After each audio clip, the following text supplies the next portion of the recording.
Hola, soy Ana Lucía Mosquera Rosado y esto es Después de las 12, un podcast de Comité de Lectura. Antes de empezar con el episodio de hoy, quiero compartir con ustedes un pronunciamiento personal ante algunos hechos que involucran a un miembro del Comité de Lectura que ha participado muchas veces en este podcast y que además ha sido parte del proceso de creación del mismo. Sobre todo en este episodio, enmarcado en el Día Internacional de la Eliminación de la Violencia contra la Mujer, quiero invitarnos a reflexionar sobre las manifestaciones de violencia de género que normalmente pasamos por alto o no identificamos y que se generan en los vínculos sexoafectivos. Y quiero decir de manera clara y transparente a las mujeres que han hecho públicos sus testimonios que yo les creo. Creo que es importante, hoy más que nunca, que discutamos sobre las formas de violencia poco visibilizadas como el abuso emocional, la manipulación, el gaslighting o el acoso que sufrimos en relaciones o vínculos y que siguen afectando desproporcionalmente a las mujeres. Por ello, confío plenamente en el proceso de investigación formal que se ha iniciado y en el profesionalismo del equipo de Genderlab, quien estará a cargo del mismo. El viernes se conmemora un 25N+. Y esta fecha nos brinda la oportunidad de seguir reflexionando sobre las violencias de género y las múltiples maneras en las que se manifiestan.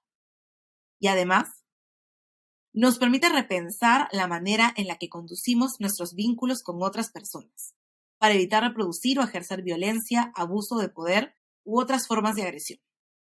Así, y solo así, podremos promover el respeto y la responsabilidad afectiva cuando nos vinculamos y seguir construyendo espacios seguros para todas las mujeres.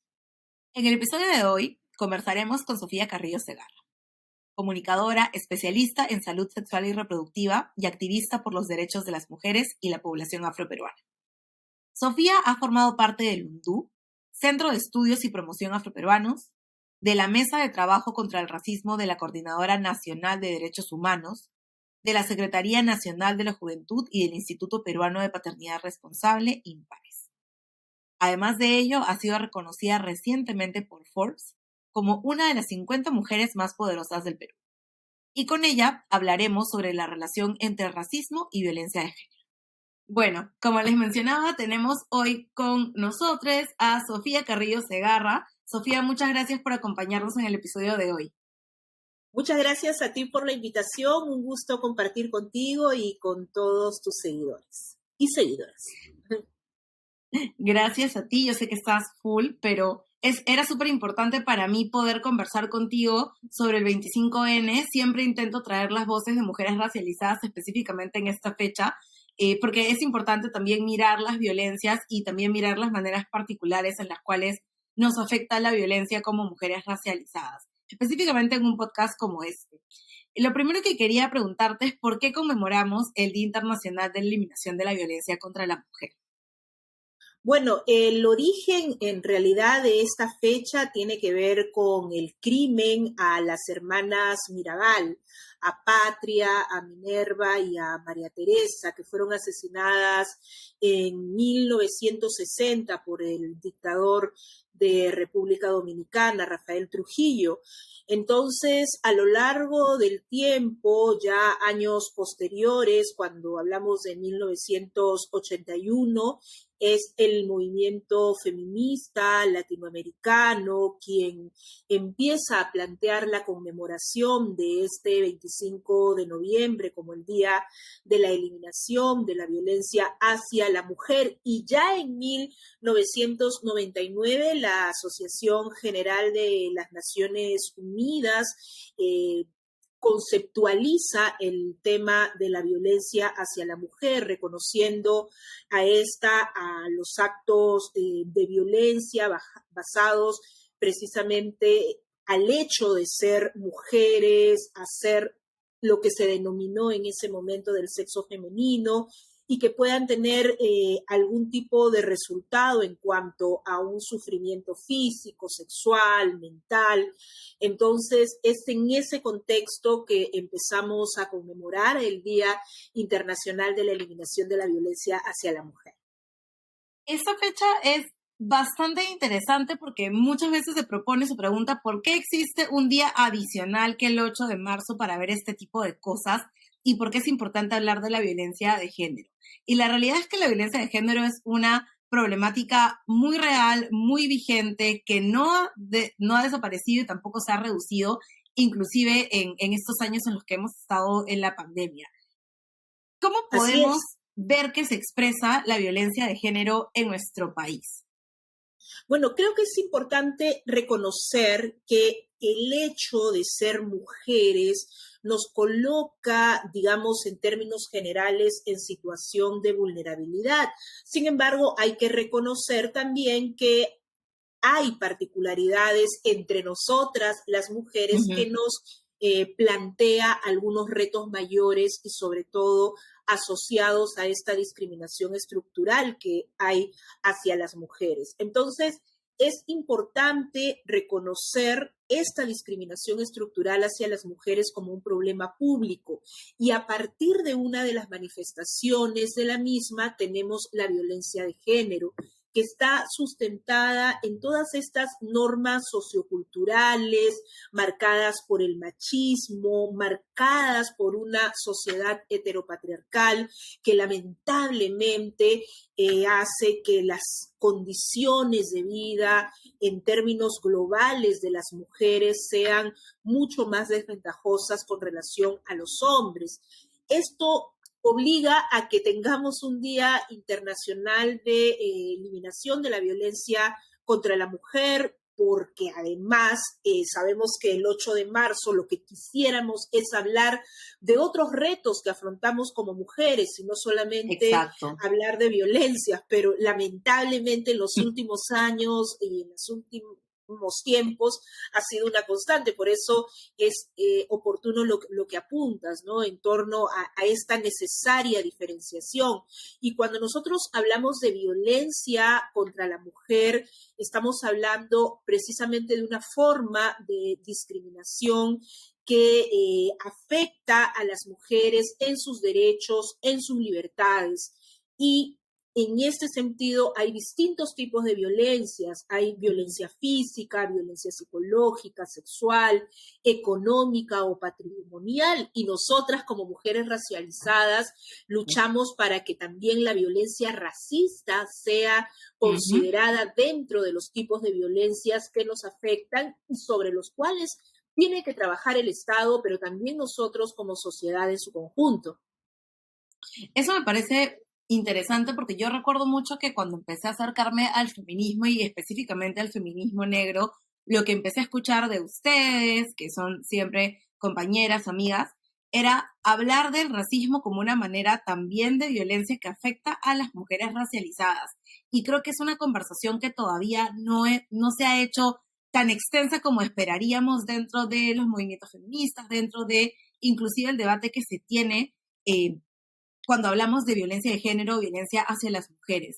Quisiera que nos contaras un poco cuáles son estas características particulares que tenemos las mujeres racializadas cuando experimentamos violencia. Y creo que aquí podemos recuperar también un poco, yo recuerdo muchísimo cuando hablo, por ejemplo, de violencia hacia mujeres afrodescendientes, el testimonio de Delia Zamudio, que habla mucho de cómo la violencia que ella experimentó estaba marcada por un componente racista.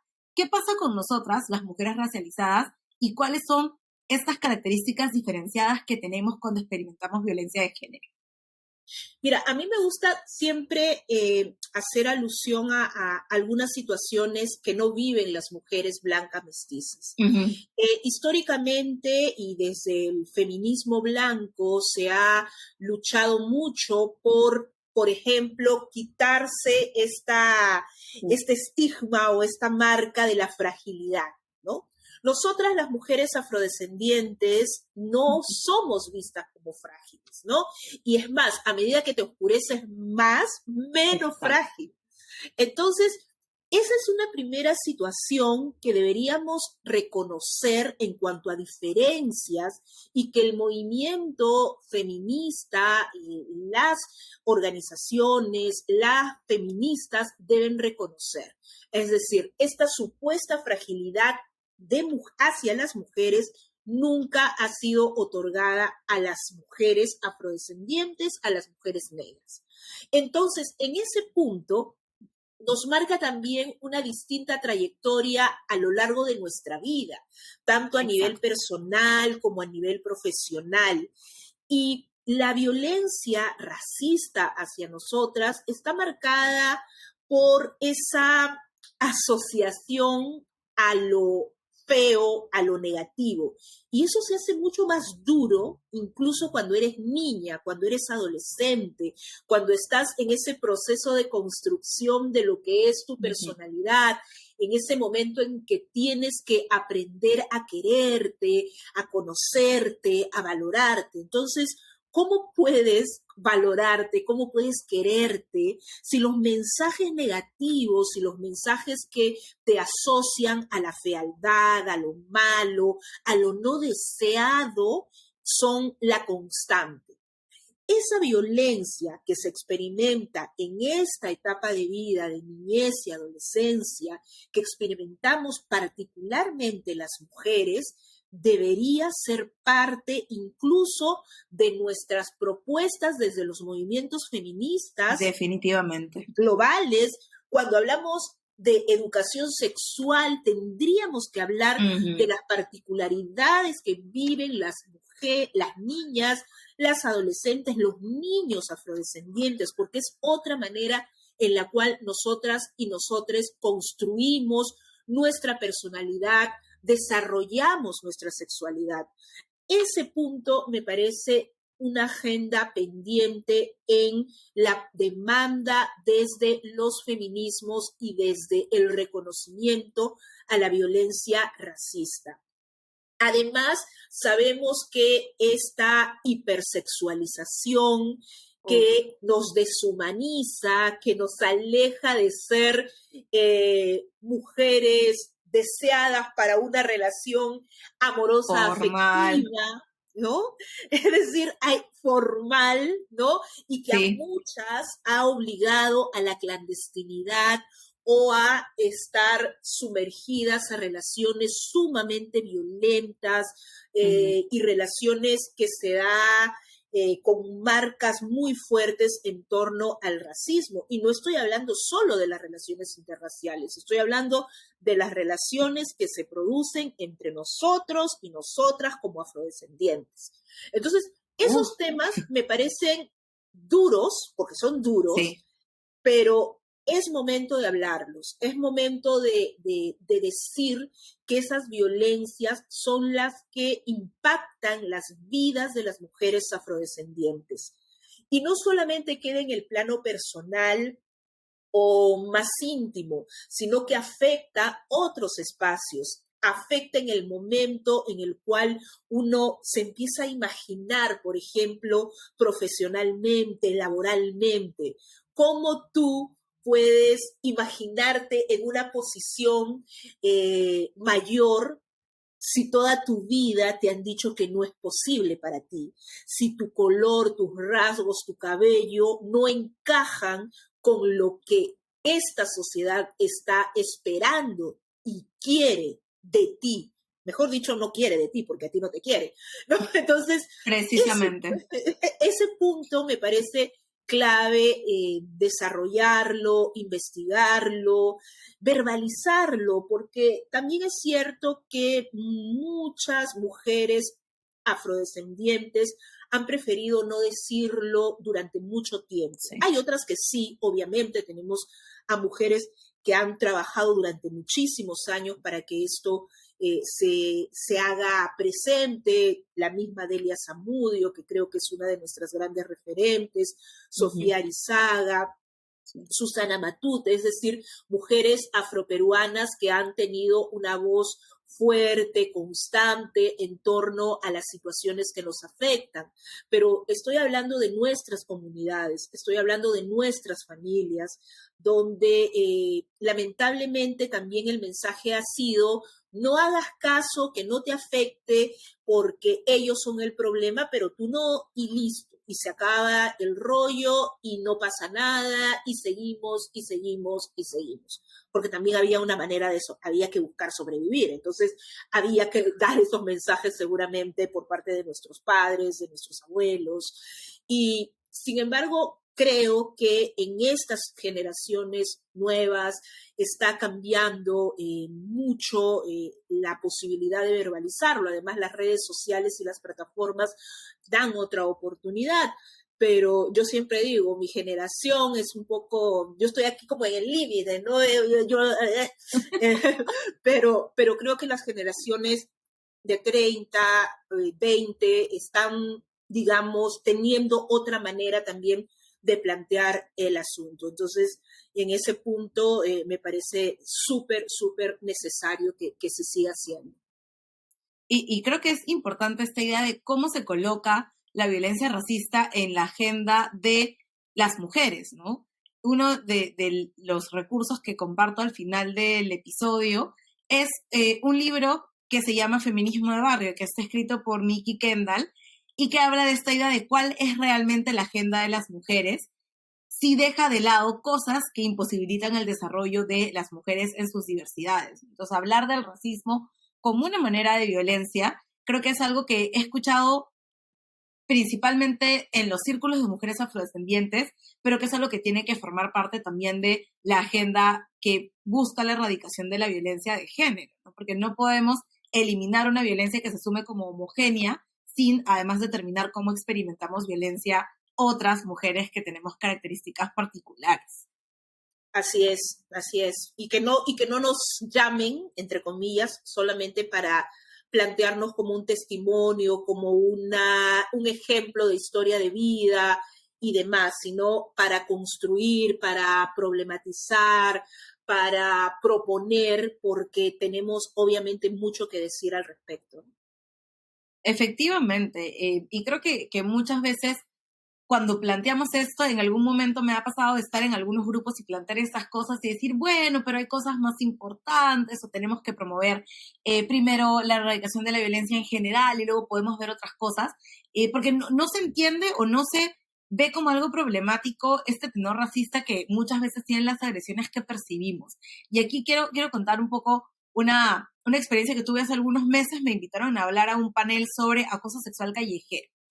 Y era obviamente un panel que estaba destinado a poder visibilizar la problemática y a generar este programa de ataque o de respuesta a espacios o situaciones de acoso sexual callejero. Y algo importante que creo que yo recordé mucho cuando planteaba cómo yo había experimentado la violencia o el acoso callejero, era recordar que el 99% de las veces que he sido acosada en la calle, el acoso no solamente ha tenido que ver con ser mujer, sino además con ser una mujer negra o racializada. No siempre he tenido las cosas que me han dicho o, digamos, los acercamientos han tenido esta cosa muy marcada de hola negrita, hola muletita, hola morenita, hola morechita. Y ese componente es algo que es como que para mí marca como esta particularidad que tiene que ver con la violencia que podemos experimentar, ¿no? Que sigue siendo igual de preocupante, pero que también tiene estas cosas particulares. Entonces quería como pasarte un poco la pregunta en relación en función a estas manifestaciones más visibles, entre comillas, de violencia, ¿qué sucede con la violencia física? ¿Qué sucede con la violencia sexual? ¿Qué sucede con el acoso sexual callejero que experimentamos las mujeres racializadas? Sucede que no es analizado, no es visto, no es reconocido y que si bien es cierto, han habido esfuerzos para marcarlo en la agenda pública, no necesariamente están muy concretizados. Incluso ahora, ¿no? El Ministerio de la Mujer en las fichas de los centros de emergencia mujer tiene la obligación de incorporar la identidad étnica, racial de las víctimas, de las denunciantes, pero cuando tú haces un análisis de los resultados, aparece casi de manera homogénea que todas las mujeres, por lo menos si hablamos de la costa de nuestro país, son mujeres mestizas. ¿Y dónde estamos las mujeres afrodescendientes? ¿Qué violencias experimentamos las mujeres afrodescendientes? ¿No las experimentamos? ¿No las denunciamos? ¿Qué está pasando? Yo creo que sí las experimentamos, sí las denunciamos en muchos casos, pero no se cobra importancia real en torno a que la identidad étnica debe ser incorporada dentro de los registros, dentro de toda esta propuesta administrativa.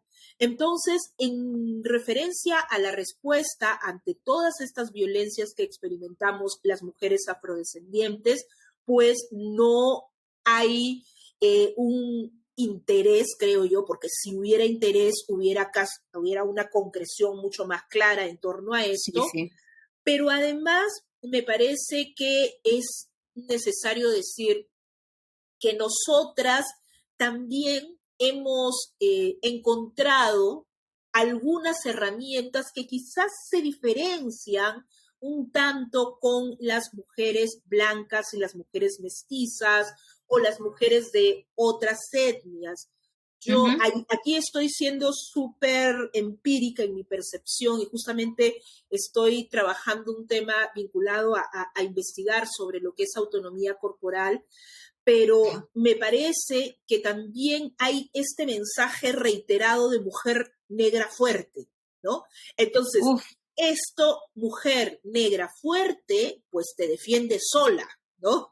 No necesitas ir a denunciar o no necesitas buscar ayuda porque sola me valgo, ¿no? Entonces, ese mensaje que ha sido dado a lo largo de generación tras generación, reitero, ya las últimas creo que hay cambios notorios, pero eso también hace que la experiencia de denuncia sea distinta.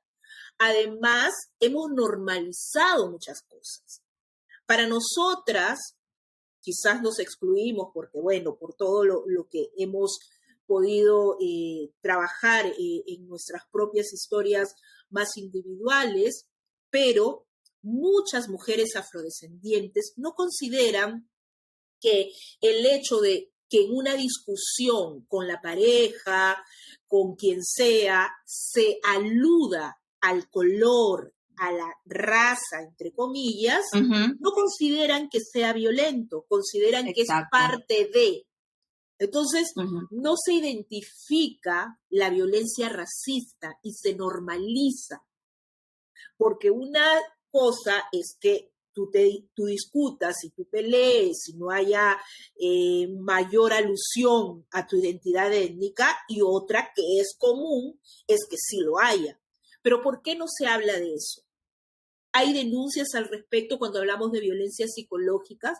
¿Cuántas mujeres afrodescendientes que experimentan violencia con sus parejas no reciben o sí reciben alusión a su identidad étnica en el momento de la agresión verbal? Yo creo que esto es algo que debe decirse y que debe hablarse y que tenemos que trabajar en nuestras propias comunidades y tenemos que hacer conciencia de que no podemos seguir normalizando este tipo de agresión. Entonces, hay una invisibilización en torno a la violencia racista porque hay una normalización de las prácticas racistas en nuestras familias, en nuestros entornos comunitarios, y también una negación, porque es doloroso aceptar que a una la rechazan o la humillan o la minimizan a partir de su identidad. No es fácil, ¿no? Entonces, esa dificultad que experimentamos y que quizá hemos podido trabajar con otras herramientas, pues es algo que no todas tienen, ¿no? Y no es responsabilidad de no tenerla, sino que necesitamos empezar a ver cómo realmente hacemos que la lucha antirracista sea una lucha desde nuestras comunidades, desde nuestros espacios diversos, distintos, rurales, también urbano-marginales, y que no sea solo una reflexión académica o incluso política. Sí, estoy totalmente de acuerdo y creo que el hecho de no ver el racismo como una forma de violencia que afecta también a mujeres tiene que ver con que no visibilizamos el racismo como un problema real, ¿no? Como un problema que tiene mayores consecuencias de las que asumimos. Y solamente para que esta idea quede lo más clara posible. ¿Por qué es importante considerar el racismo hacia las mujeres afroperuanas o a las mujeres racializadas como una forma de violencia de género? Porque limita nuestro desarrollo, limita nuestras posibilidades de ser felices. Nosotros estamos en este mundo, espero, para ser felices, para disfrutar, Sí. con todas las dificultades que se puedan afrontar, claro está, pero no tienen por qué ser mayores las dificultades a partir de nuestra identidad étnica por el hecho de ser mujeres afrodescendientes o por ser mujeres indígenas en referencia a las mujeres racializadas. Creo que es Así es. necesario tomar en cuenta que la violencia de género es oportuna relevarla, pero tampoco es la única violencia, ¿no? Las violencias que vivimos las mujeres racializadas y las mujeres afrodescendientes, las mujeres indígenas, tiene otras características y además las herramientas con las que cuentan la mayoría de mujeres de los pueblos a los cuales estamos haciendo mención son menores. Entonces, es necesario que cuando hablamos del 25N, del Día Internacional de la eliminación de la violencia contra la mujer o de la violencia de género, reconozcamos la diversidad de mujeres y no solamente enunciándolo o poniéndolo en un cartel o poniendo la Así es. publicidad con mujeres diversas, ¿no? Sino realmente incorporándonos en toda esta propuesta, desde el diseño y la construcción, todo, porque en realidad es bien difícil decir que estamos logrando cambios sustanciales y no solamente estoy hablando de la demanda hacia el Estado, estoy hablando de la demanda hacia nuestros propios movimientos feministas, de derechos humanos, de derechos sexuales, de derechos reproductivos.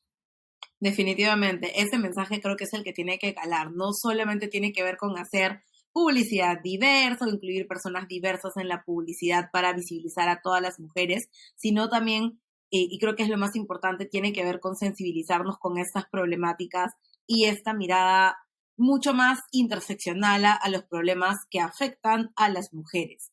Estabas hablando, Sofía, hace un rato de este estereotipo de la mujer negra fuerte y justo recordaba que hace unos días estaba viendo una comediante que se llama Yvonne Orji que básicamente decía, estoy harta de ser una mujer negra fuerte. Quiero ser una mujer negra débil. Quiero poder sufrir, quiero poder manifestar mi frustración, quiero que no me juzguen por manifestar mi frustración. Y quería justamente preguntarte sobre este estereotipo que se genera alrededor de las mujeres negras fuertes u otros estereotipos y sus implicancias que tienen para nuestras vidas, pero también para estas posibilidades que tenemos de ser expuestas a mayores niveles de violencia. Sí, es bien duro porque ya uno no puede escapar de dar testimonio y de hablar de cuestiones personales porque es parte de toda la propuesta y de todo lo que experimentamos. Esto no es solamente una reflexión académica, es una reflexión a partir de nuestras vivencias. Entonces, Por supuesto. bajo esa premisa, debo reconocer que ese punto ha sido uno de los más fuertes a nivel personal para poder asumir una lucha más frontal en torno al racismo y además reconocer que pues hay afectaciones, reconocer que hay dolor, reconocer que hay llanto, reconocer que es difícil. Y yo justamente en una exposición, cuando compartía con compañeras feministas y donde se cuestiona, y con toda razón, las princesas y las hadas de los cuentos, yo les dije de manera muy honesta que a mí me hubiera gustado que me propongan como hada del cuento, como princesa del cuento cuando era niña. Por lo menos que me dieran la opción, ¿no? Entonces, el hecho de decir, no somos princesas, no somos hadas, ok, quizá para mucha gente y para muchas mujeres esa ha sido su lucha y está bien porque no estamos pretendiendo ser las princesas desde esa mirada tradicional, pero reconozco que de niña, que de adolescente y por qué no de joven, me hubiera gustado elegir si quiero o no ser la princesa de mi propio cuento. Entonces, la fragilidad que no nos otorgan a las mujeres afrodescendientes precisamente impide que nos veamos de esa manera o de otra manera. No estoy diciendo que quiero ser princesita vestida de rosado, lo que estoy diciendo... Mañana sale el titular, Sofía Carrillo quiere ser princesa. Quiero ser la princesa, ¿no? No, estoy diciendo de que el hecho de no ser reconocida con toda la diversidad de sentimientos, de expresiones que podemos tener los seres humanos es bastante duro, porque esa supuesta rudeza también ha sido la oportunidad de deshumanizarnos, ¿no?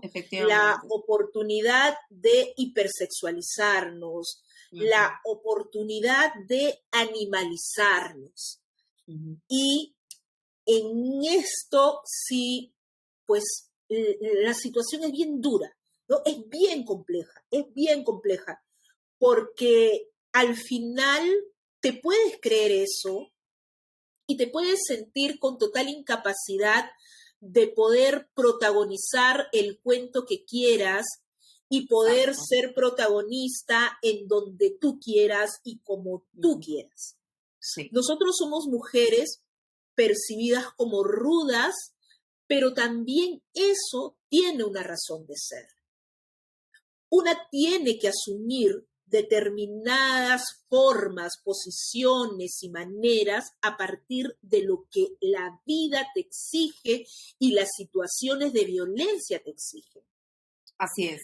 Si no hubiéramos tenido esa capacidad, ¿no?, de responder, de presentarte dura, hosca, incluso con un rostro adusto, pues quizá la historia hubiera sido otra, hubiera sido sumamente distinta, porque tienes los extremos, ¿no? O eres ruda, hosca, seria, o eres la que tiene que ser la que baila, la que ríe, la que se mueve, pero eso no te quita la rudeza, pero por lo menos te bailas, eres divertida y te mueves. Pero si no estás... Son esos extremos, ¿no? Sí, ¿no? Pero si no estás en ninguno, entonces, ¿qué? ¿No? Es decir, si estás o estás en los dos de acuerdo a tu estado de ánimo, como cualquier persona, ¿no? Como cualquier persona. Es alucinante que tengamos que luchar para ser como queremos ser, dependiendo de las situaciones, las motivaciones y demás, ¿no? Y nuevamente, los estereotipos que nos marcan, que incluso pueden condicionar nuestra presencia a lo largo de todo esto que se llama vida, ¿no? Entonces es bien duro y me parece importante que ahora se hable incluso de la salud mental en torno a cómo afecta el racismo a tu vida. Eso, por lo menos, eso jamás se escuchó cuando yo era niña, adolescente, joven. No había forma, ¿entiendes? No había forma. Entonces, ahora la situación es distinta y esto creo que se debe precisamente a tantas voces, a tantas personas que han hablado de manera reiterada, que han luchado, que han visibilizado y que poco a poco estamos viendo algunos resultados. Y creo que tiene que ver también con este derecho que tenemos a ser vulnerables, ¿no? Yo además sé que a veces las experiencias que podemos tener, sobre todo quienes en algún momento estamos en el debate público, son bastante duras, ¿no? Cosas que he visto, por ejemplo, que tienen que ver con agresiones hacia ti en redes sociales, que son terribles, y cosas que también me han pasado y le han pasado a otras compañeras, son cosas que también tienen que ver con esta imposibilidad de ser vulnerables, ¿no? Esta idea de que podemos aguantar, tolerar, soportar niveles impensables de dolor, de agresiones, de violencia, y que no podemos mostrar vulnerabilidad. Y eso en algún momento también tiene un peso en nuestra salud mental, en nuestra salud física, y en todo lo que venimos cargando, además de las otras cosas que pasan en nuestras vidas. Así es, y además es necesario que dentro de los movimientos feministas, dentro de los feminismos, también se reconozca que las mujeres afrodescendientes, indígenas, que alzan su voz, tienen mayores posibilidades de ser vulneradas que las mujeres Así blancas es. mestizas. Entonces, allí también, en la agenda de la defensa de los derechos de las mujeres, a qué mujeres defendemos, qué mujeres son vistas, eso es algo en lo cual tenemos que hacer énfasis tras énfasis. Definitivamente. Y con esto creo que paso a la siguiente pregunta, que abarca un poco de lo que ya hemos conversado. Pero ¿por qué es importante y necesario que todos los enfoques que miren las violencias partan desde la interseccionalidad? ¿Por qué nos hace tanta falta esta perspectiva? Porque primero, reconocer nuestras identidades y nuestras condiciones es sumamente importante y necesario.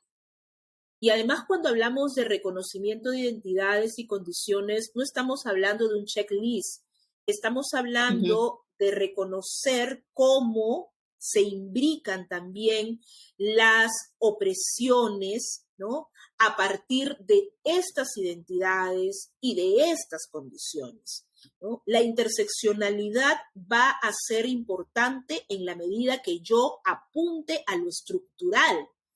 Porque Exacto. si solamente estoy viendo la epidermis y no estoy entendiendo y analizando las razones del por qué ser Exacto. afrodescendiente, ser indígena, ser mujer, ser lesbiana, ser trans, es una causa de opresión, no va a tener ningún sentido. Entonces, eso es lo que nos brinda la interseccionalidad o lo que nos debería brindar, ¿no? Porque también Sí. está como, estamos en un momento en que todo es interseccional y nada es interseccional. Sí. Pues, Sí. lo mencionan, lo dicen, pero en el momento de, a ver, ¿qué? ¿Dónde?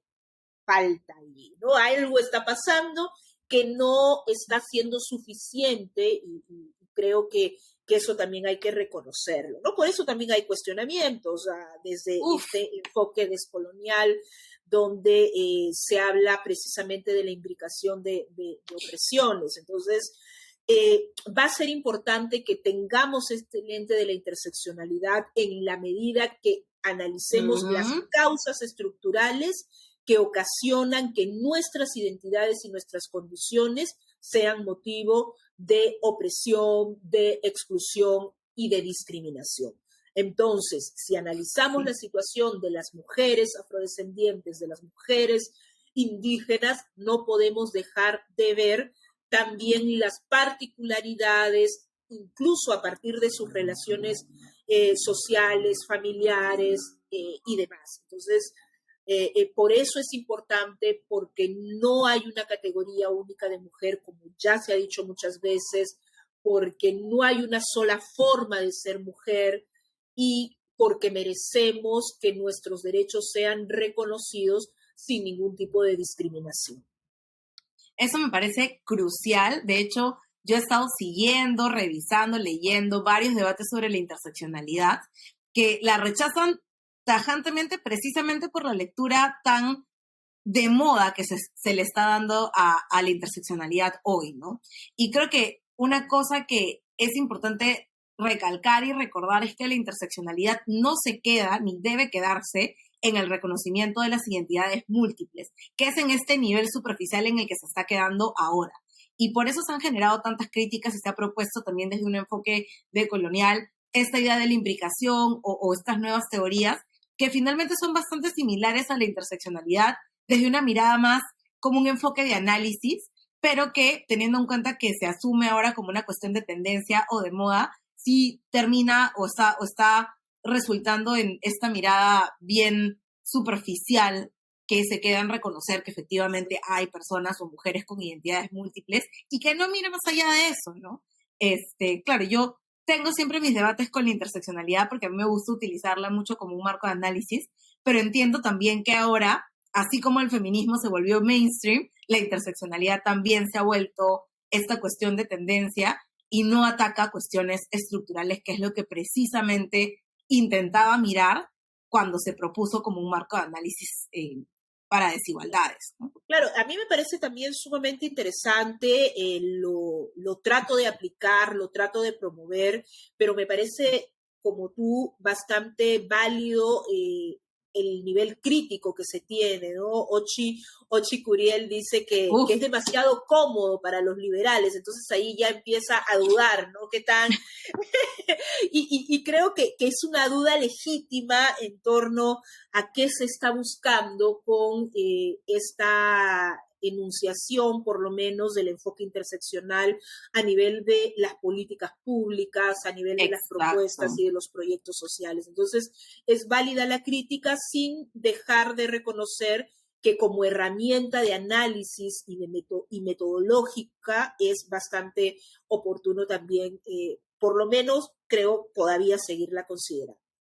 Sí, definitivamente, ¿no? Y creo que es bastante válida esta mirada. Yo creo que igual sigue siendo bastante difícil para muchísimas personas identificar esta idea de identidades múltiples, pero sí creo que hay un sobreuso de la interseccionalidad que no implica necesariamente mirar al fondo o al fin que tiene la interseccionalidad como un marco de análisis. Y eso me hace pensar que probablemente deberíamos tener otro episodio sobre interseccionalidad. Ya hemos tenido uno al inicio del podcast, temporada 1, pero me parece importante debatir esta idea de qué se asume como interseccionalidad ahora y hasta dónde llegamos con ella, ¿no?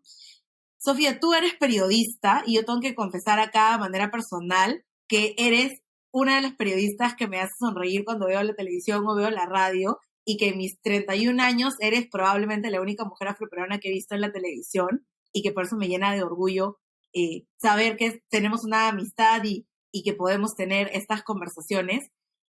Pero tú has sido por mucho tiempo probablemente una de las pocas o la única mujer afroperuana en medios de comunicación y en espacios como el periodismo deportivo, y además te has enfrentado con todo lo que ello implica a muchos retos y a muchas situaciones dentro de los medios de comunicación, y por eso también has sido una de las principales voceras de mirar qué supone representar a personas afrodescendientes, a mujeres y a mujeres afroperuanas en medios de comunicación. Desde tu punto de vista, ¿qué rol crees que tienen los medios de comunicación para prevenir la violencia de género, pensando además en las mujeres racializadas?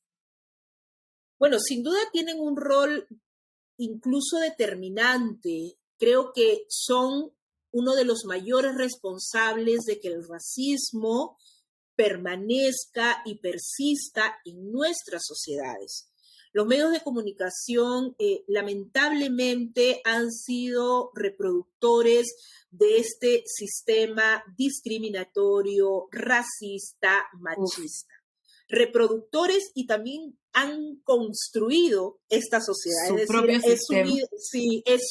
Es un ida y vuelta que se ha fortalecido a lo largo del tiempo, y es muy duro que no haya una mayor presencia de mujeres indígenas, afrodescendientes, asiático-descendientes en la televisión peruana.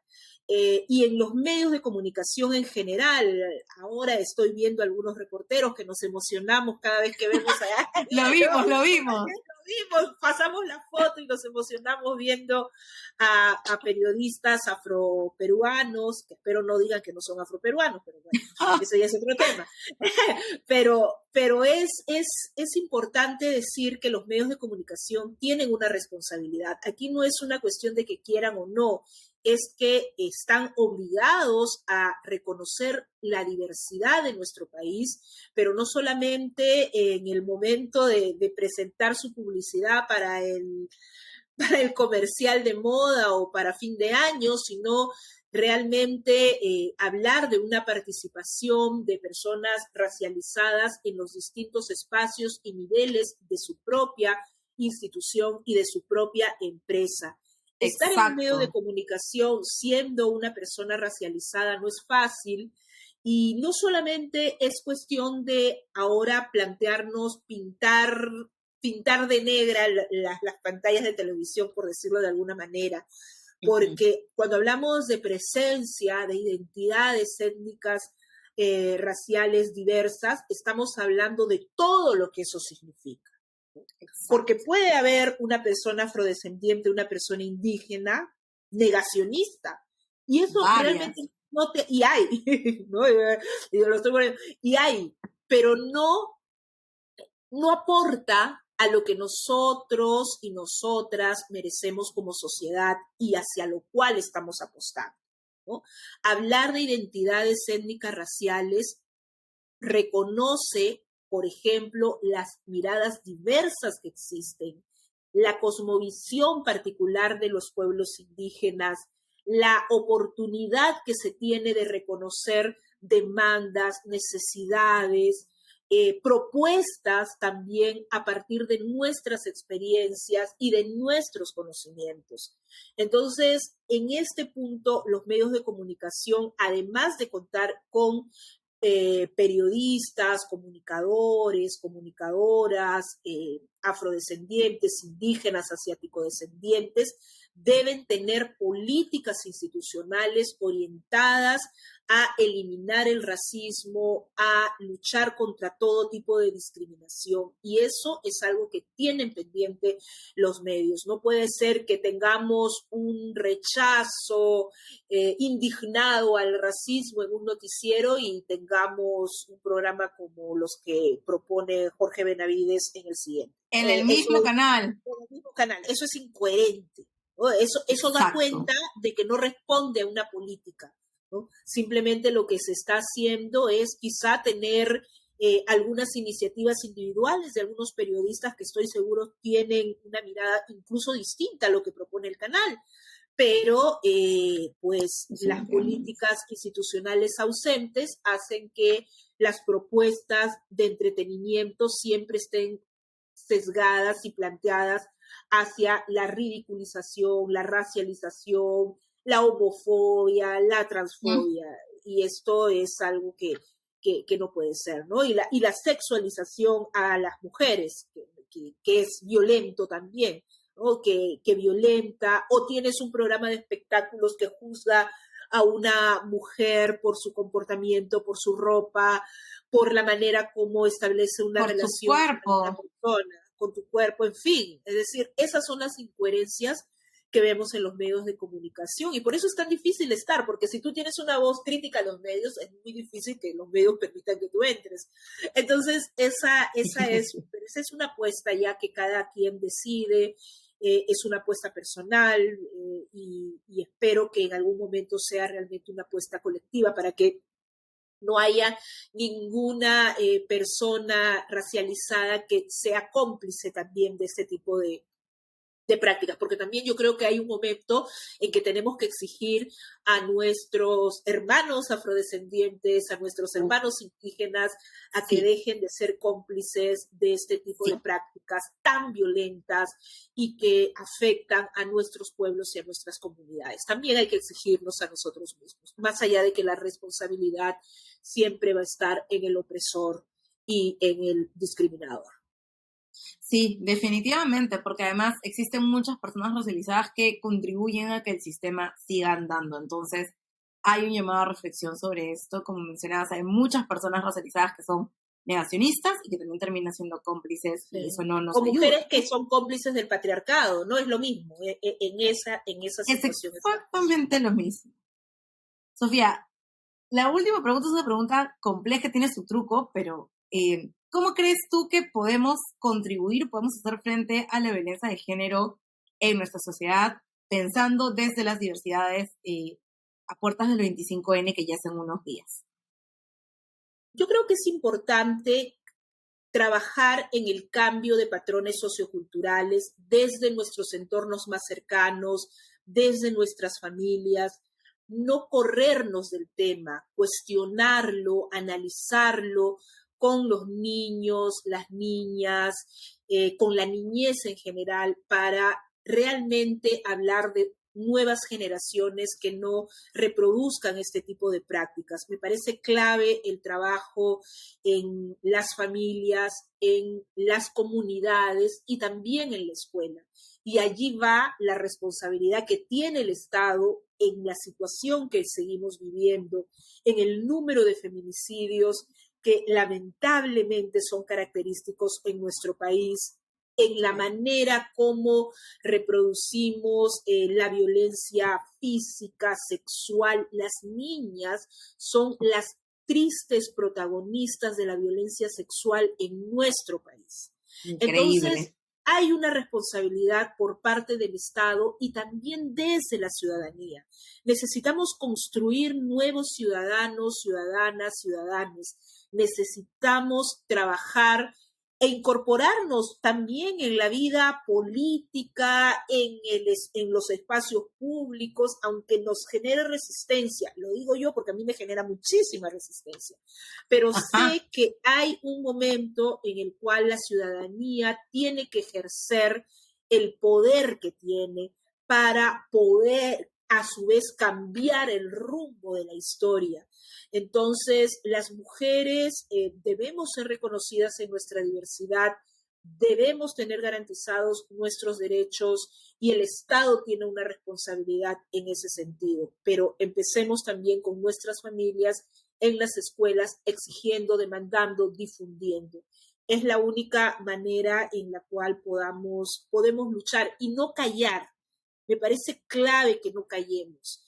Es difícil, cada quien tiene sus procesos y se entiende, pero es importante que el silencio ya no sea una opción para nosotras.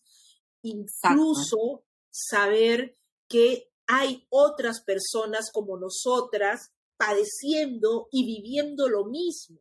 Por eso es que en estos momentos damos testimonio, por eso es que en estos momentos lo decimos públicamente, aunque nos siga causando dolor, pero es importante decirlo y decirles que no están solas, que no son las únicas que han sido violentadas por ser mujeres negras, que no son las únicas que han sido maltratadas arguyendo que son mujeres fuertes o que son feas o que no son dignas de una relación amorosa afectiva. No son las únicas. Eso nos ha pasado a muchísimas y lo decimos para que tú no tengas ningún problema en también verbalizarlo y por fin eliminar todas estas prácticas violentas y racistas. Sí, qué importante es eso, no solamente decirlo para nosotras, sino para otras mujeres, que identifiquen que efectivamente hay formas de violencia que están marcadas por el racismo, que es importante visibilizarlos, y también para todas las otras personas que nos escuchan, que no son personas racializadas, para que entiendan que hay mucho más que mirar la violencia como esta experiencia homogénea o esta experiencia universal y empezar a repensar también qué hacemos y cómo contribuimos a estas otras formas de violencia que afectan a mujeres racializadas, afrodescendientes, indígenas, asiáticas, en un país como el nuestro.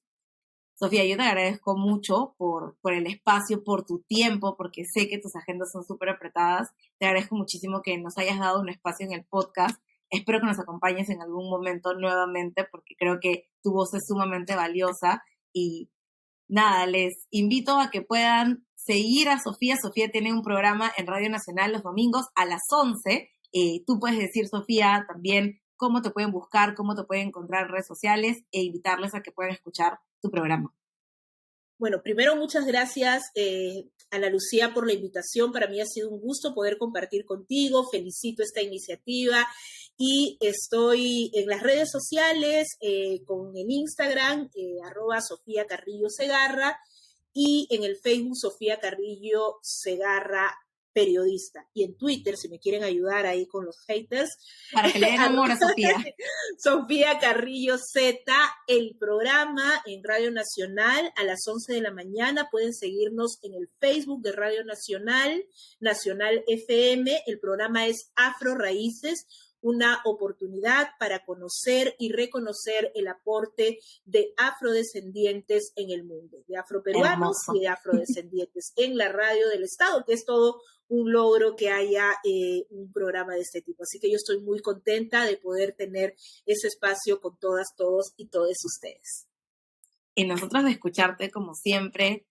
Nuevamente las gracias y espero que hayan disfrutado de esta entrevista tanto como yo. Nos vemos. Y ahora, en esta sección en la que podemos compartir algunos recursos que creo que pueden ser útiles, voy a recomendarles, como siempre, un libro y una pieza audiovisual. El primer libro que les voy a recomendar es uno de mis libros favoritos que leí, de hecho, al inicio del año y que aún sigue siendo mi favorito entre todos. Se llama Hood Feminism o Feminismo de Barrio en su versión en español y es escrito por Mikki Kendall. Mikki Kendall es una académica de barrio, como ella se identifica, afroamericana, y habla mucho sobre el problema de las mujeres o el problema de la violencia hacia las mujeres, argumentando que para resolver el problema de violencia de género es preciso que miremos a otras manifestaciones o problemáticas que aquejan a las mujeres y que no necesariamente son vistas con lentes de género. Situándose ella como una feminista de barrio, analiza cosas como la seguridad alimentaria, la violencia o la inseguridad ciudadana, temas relacionados a la maternidad o estereotipos de belleza que afectan a mujeres racializadas, para hablar y para argumentar a favor de lo que menciona, que si estas cosas no se resuelven, los problemas de las mujeres no van a estar resueltos ni cubiertos.